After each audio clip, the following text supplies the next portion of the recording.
10 tanda-tanda kiamat besar yang disebutkan oleh Nabi SAW.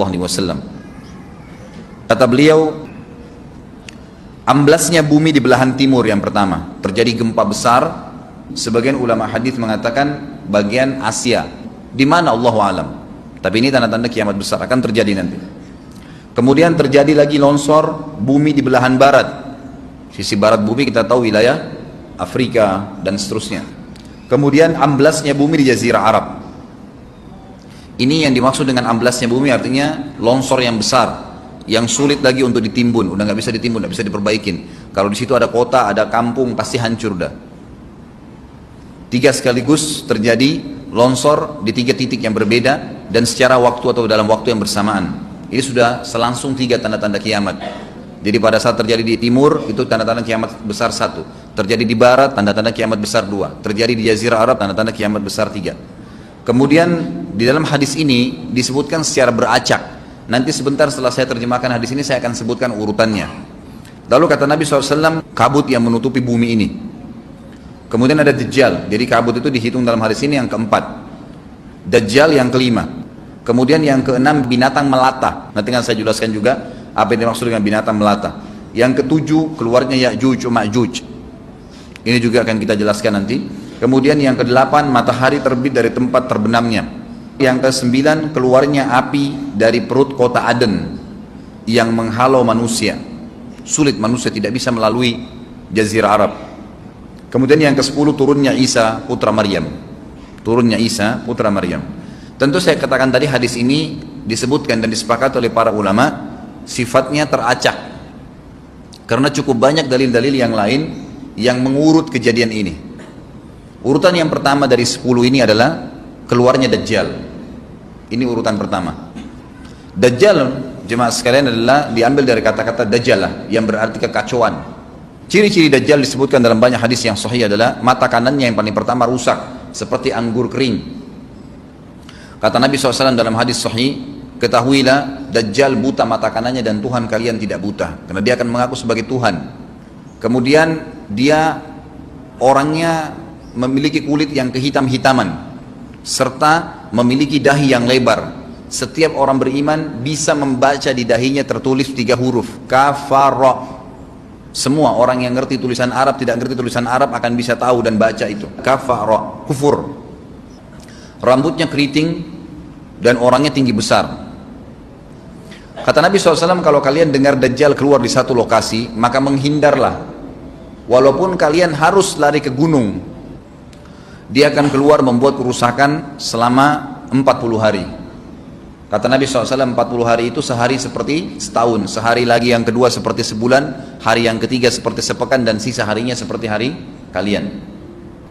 Dia akan keliling muka bumi semuanya, dan kata Nabi SAW, seluruh bumi ini akan dimasuki oleh Dajjal. Tidak tertinggal satu lorong, gang, jangankan kota atau desa, kecuali Dajjal akan masuk ke dalamnya, kecuali Madinah dan Mekah. Tidak bisa dimasuki oleh Dajjal. Kata Nabi SAW dalam hadis sahih, karena di setiap pintu gerbang Mekah dan Madinah malaikat menghenuskan pedangnya dan menghalau Dajjal sehingga Dajjal tidak bisa masuk. Pada saat dia tiba di Palestina, waktu yang bersamaan di kota Madinah berkecamuk. Kaum muslimin sepakat semua keluar untuk mengejar Dajjal dan membunuhnya. Keluar dari kota Madinah satu orang yang namanya seperti namanya Nabi Muhammad SAW, Muhammad bin Abdullah. Dan dia dari turunan Nabi SAW juga. Dan orang ini punya julukan Mahdi, dikenal dengan Imam Mahdi. Inilah tanda-tanda kiamat yang kedua. Pada saat dia tiba di Mekah, dibaiatlah oleh banyak kaum muslimin, tidak disebutkan jumlah pasukannya, maka terbentuklah pasukan jihad yang mengejar Dajjal menuju ke Palestina. Lalu keluar tanda-tanda kiamat 3, langsung berentetan semua. Tanda-tanda kiamat besar yang ketiga adalah pada saat pasukan Imam Mahdi dengan pasukan jihad itu tiba di Darul Baydha namanya. Hadis menyebutkan di menara itulah, di masjid itulah Imam Mahdi mampir sholat asar bersama pasukannya.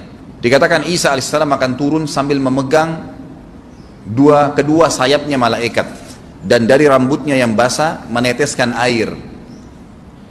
Maka dia pun turun, lalu kemudian dia masuk, dan orang-orang pada saat itu mengenalnya kalau dia adalah Isa, dan mereka sudah tahu ini masanya keluarnya Dajjal. Ini Mahdi sudah ada, mereka tahu akan turun Isa, sudah ada informasi seperti saya sampaikan ke Bapak Ibu sekarang, itu muslimin di zaman itu sudah tahu semua. Sholatlah mereka, kemudian mereka menuju ke Palestina. Ringkas cerita adalah Nabi Isa alaihissalam akhirnya tiba dengan pasukan mujahidin di depan pintu gerbang Babulut. Dajjal mengatakan, bukakan pintu gerbang, mereka tidak akan mampu melawan kita karena pasukannya mereka banyak memang. Maka Dajjal dengan sombongnya menunggu di depan pintu gerbang. Pada saat dibuka, Dajjal kaget melihat ada Isa alaihissalam. Dan pada saat itu kata Nabi SAW, Dajjal faham kalau sudah tiba ajalnya. Begitu melihat Isa alaihissalam, dia lari dan badannya sambil meleleh di depan para pengikutnya. Pada saat Dajjal mati, pengikutnya pada ketakutan semua. Mereka anggap Dajjal Tuhan, mereka anggap Dajjal orang yang perkasa lah, orang yang kebal lah, beragam macam kelebihan. Mereka kaget pada saat mati, maka bertebaranlah mereka dan akhirnya mereka sembunyi di bawah pohon dan di atas batu. Kemudian batu dan pohon akan memberikan penjelasan, hai muslim ini Yahudi, bunuhlah. Maka dibunuhlah pada saat itu mereka. Lalu Nabi Isa alaihissalam memimpin di muka bumi, dan kata Nabi SAW, pada saat itu Islam, agama Islam yang dibawa oleh Nabi SAW akan masuk ke semua rumah di muka bumi, gak tersisa. Satu dunia ini semuanya Islam. Hadis sahih. Maka Nabi Isa alaihissalam memimpin pada saat itu, disebutkan dalam hadis 40 tahun dengan ketenangan menerapkan hukum Islam. Semuanya beriman kepada Allah subhanahu wa ta'ala dan menjadi muslim. Setelah itu keluar tanda-tanda hari kiamat besar yang keempat, yaitu keluarnya Ya'juj dan Ma'juj. Nabi SAW sebutkan ciri-ciri mereka. Mata mereka sobekannya kecil sehingga mata mereka kelihatan seperti sipit, tapi bola matanya besar. Mereka memiliki rambut yang keriting dan mereka memiliki poster yang umumnya seperti poster manusia. Ada hadis yang berbunyi mereka akan mendatangi sebuah sungai, kalau tidak salah namanya sungai Tibria, airnya banyak mengalir. Kata Nabi SAW, mereka semua minum air sungai itu, dan yang terakhir dari mereka datang sudah nggak dapat air. Artinya air sungainya habis diminum. Bayangin berapa banyak jumlahnya itu.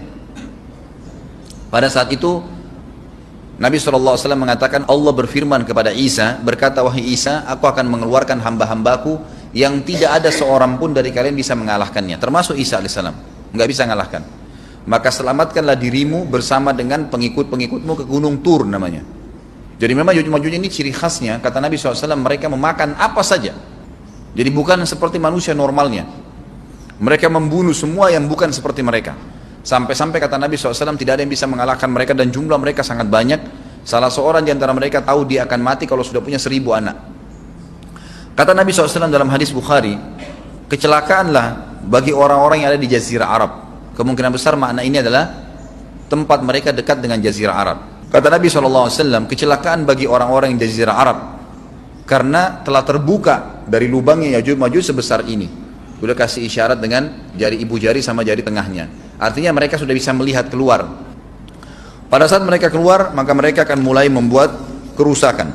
Kata Nabi SAW di dalam hadis sahih riwayat Imam Bukhari, bahwasanya Ya'juj Ma'juj akan membunuh siapapun yang mereka temui. Bahkan pada saat mereka sudah merasa menguasai bumi, mereka melepaskan anak-anak panah mereka ke langit.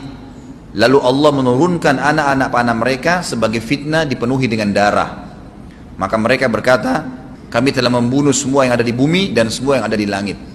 Kata Nabi SAW, Allah lalu mengizinkan Isa untuk berdoa kepada Allah agar memusnahkan mereka. Maka Isa alaihissalam pun akhirnya berdoa, meminta kepada Allah subhanahu wa ta'ala agar mereka semua dimusnahkan. Maka pada saat itu pun Allah subhanahu wa ta'ala menurunkan kepada mereka hama. Sebagian hadis menyebutkan serangga kecil seperti cacing, banyak sekali yang menimpa tubuh-tubuh mereka. Setiap orang satu, dan itu membuat mereka mati. Kemudian setelah itu Isa alaihissalam memimpin lagi di muka bumi sampai beliau meninggal.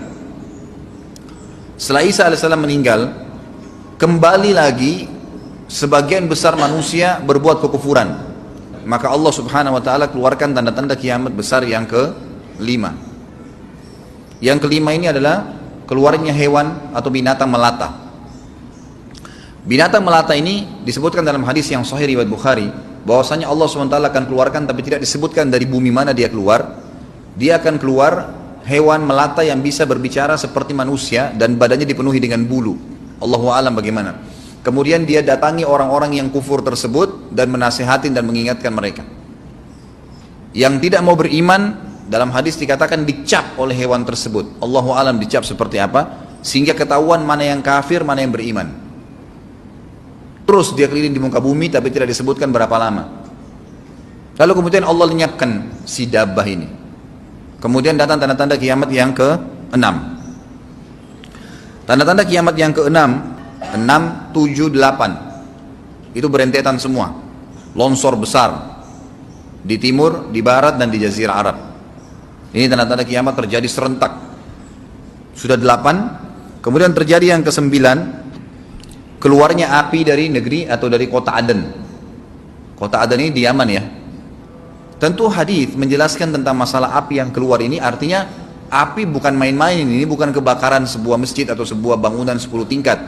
Api ini bisa menghalau manusia untuk jalan karena panasnya. Sebagian riwayat menjelaskan api tersebut akan berdiri seperti gunung yang besar dan dari seluruh pelosok dunia bisa kelihatan. Kita bisa bayangkan bagaimana itu.